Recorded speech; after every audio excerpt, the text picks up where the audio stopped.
Don't you hate it when people think they know you and they don't have a clue? I know a lot of people like that, so I tell little tidbits of my life just to kind of let them in on who I am. They are so far off the mark. So I was thinking about one today about the time that my dad had me terrified to go outside.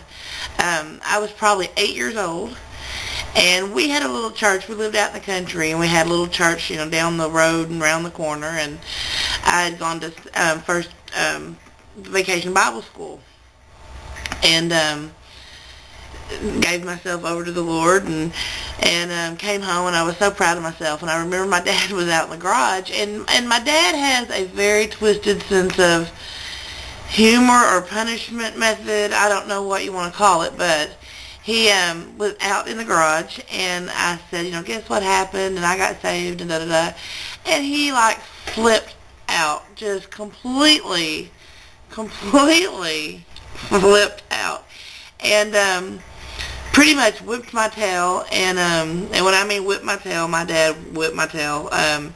My dad had a drinking problem and would be wound up at most times. He was unhappy.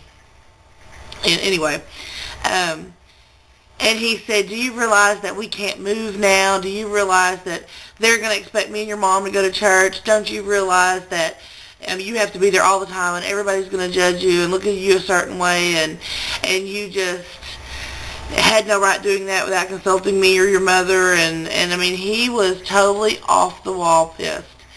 And he said, now the devil is going to be watching you and wanting you more, because there's a battle between good and evil, and not that he wanted me to take the devil's side by any means, but he said that I would be easier prey because now I was marked. Now I was a challenge to the devil or whatever. So, and he said that he was always going to be watching me, and that he crept around in the wind, and that every time the wind was blowing, that I stood the chance, if I was outside, to get swept up and get swept away, and my soul be taken over and all this, and it was all because I had gotten saved at Vacation Bible School. I mean, good Lord.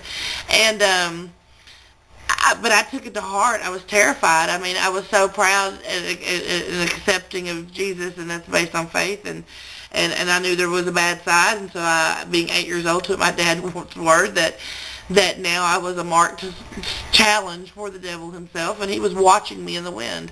So anyway, it was pretty much summer, of course, in Vacation Bible School, and I would sit at the windows and watch outside and watch for the wind, and I just hated going outside. My mother, I don't know if she knew what my fear was, that my mother was like, go check the mail, and I would go to check the mail and just run for dear freaking life, because I swear to you, I would wait at the door and there'd be no wind whatsoever, and then as soon as I'd step out onto that porch, the wind start to blow, and I've got to get from here to probably, I don't know, 100-yard dash to get to the mailbox and back before the wind and the devil swoop me up into this flaming carriage of what the hell ever and take my soul away.